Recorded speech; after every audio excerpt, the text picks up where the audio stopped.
بسم اللہ الرحمن الرحیم۔ محترم ناظرین، السلام علیکم۔ ایک یہودی کو رسول خدا صلی اللہ علیہ وآلہ وسلم سے چند دینار قرض واپس لینا تھا۔ ایک دن آپ راستے میں جا رہے تھے کہ وہ یہودی آپ کے پاس آیا اور اس نے کہا، جب تک آپ میرا قرض ادا نہیں کریں گے اس وقت تک میں آپ کو یہاں سے نہیں جانے دوں گا۔ نبی اکرم صلی اللہ علیہ وآلہ وسلم نے فرمایا، اس وقت ادائیگی کے لیے میرے پاس کچھ بھی نہیں ہے۔ یہودی نے کہا، جب تک آپ میرا قرض واپس نہیں دیں گے میں بھی آپ کو یہاں سے جانے نہیں دوں گا۔ آپ نے فرمایا، اگر یہ بات ہے تو میں تیرے ساتھ یہیں بیٹھ جاتا ہوں۔ یہ کہہ کر آپ اس کے ساتھ بیٹھ گئے۔ جیسے جیسے وقت گزرتا گیا آپ کے صحابہ وہاں جمع ہوتے گئے۔ جب انہوں نے یہودی کی یہ جسارت دیکھی تو انہوں نے اس کو سزا دینے کا ارادہ کیا۔ آپ نے انہیں ہر طرح کی تادیبی کارروائی سے روک دیا اور فرمایا کہ تم دور چلے جاؤ۔ حکم رسول کے تحت صحابہ دور چلے گئے۔ سورج لمحہ بلمحہ گرم ہو رہا تھا اور اس کی تپش سے آپ کو اذیت پہنچ رہی تھی، یہاں تک کہ آپ کے چہرہ اطہر سے پسینہ بہنے لگا۔ اس کے باوجود آپ نے کسی طرح کے غصہ کا اظہار نہ کیا اور کوئی سخت جملہ نہ کہا۔ آپ سارا دن وہیں بیٹھے رہے اور ظہر، عصر اور مغرب و عشاء کی نمازیں وہیں پڑھیں۔ پھر رات چھا گئی۔ آپ نے رات بھی وہیں بسر کی اور فجر کی نماز بھی وہیں پڑھی۔ صحابہ یہودی کو ڈرانے دھمکانے لگے۔ آپ نے فرمایا، تم اس سے یہ کیسا سلوک کر رہے ہو؟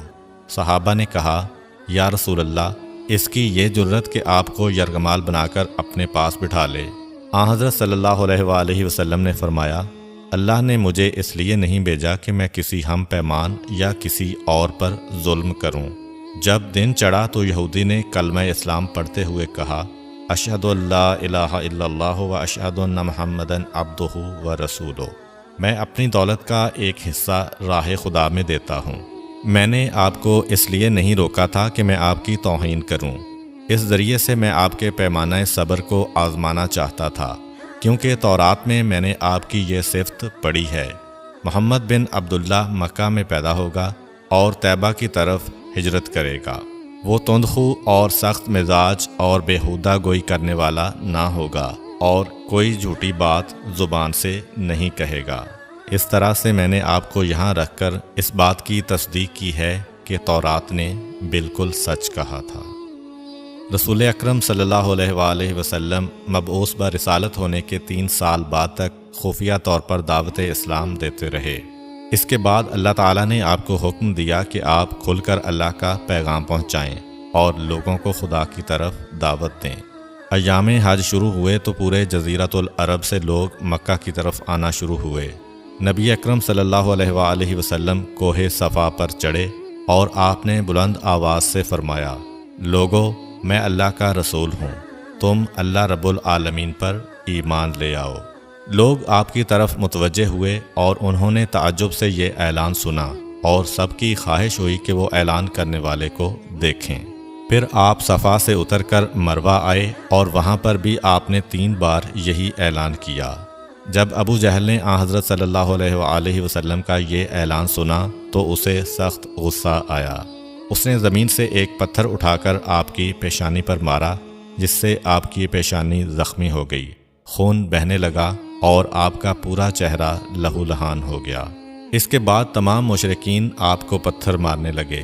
نبی اکرم صلی اللہ علیہ وآلہ وسلم مجبور ہو کر کوہ ابو قبیس پر چڑھ گئے اور ایک چٹان کے پیچھے جا کر چھپ گئے۔ مشرکین نے بھی آپ کا تعاقب کیا لیکن آپ انہیں کہیں دکھائی نہ دیے۔ ناکام و نامراد ہو کر انہیں واپس آنا پڑا۔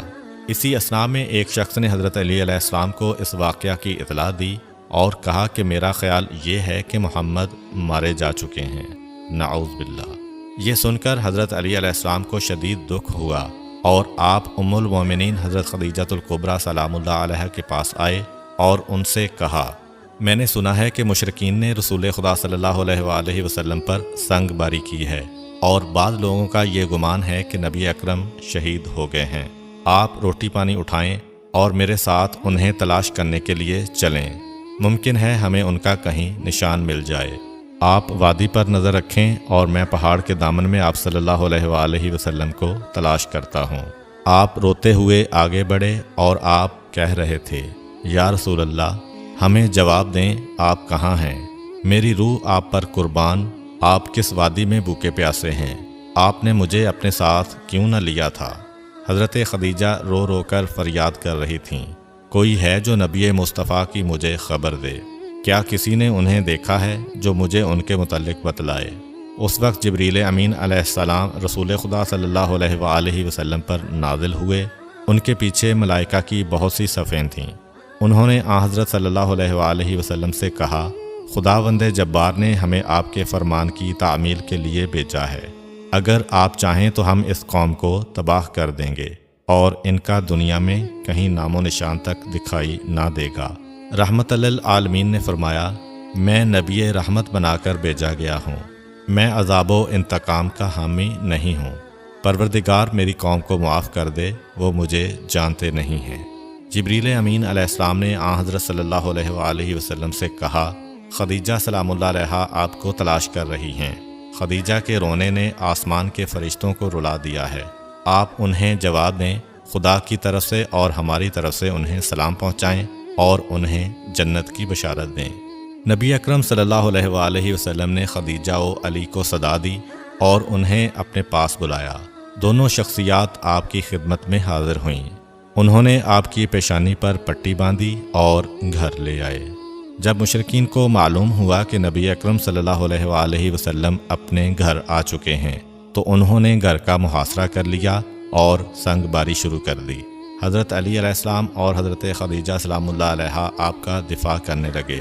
جب سنگ باری میں معمولی سا وقفہ ہوا تو حضرت خدیجہ گھر سے نکلیں اور انہوں نے چیخ کر کہا، فرزندان قریش، کیا تم سے حیا رخصت ہو گئی ہے؟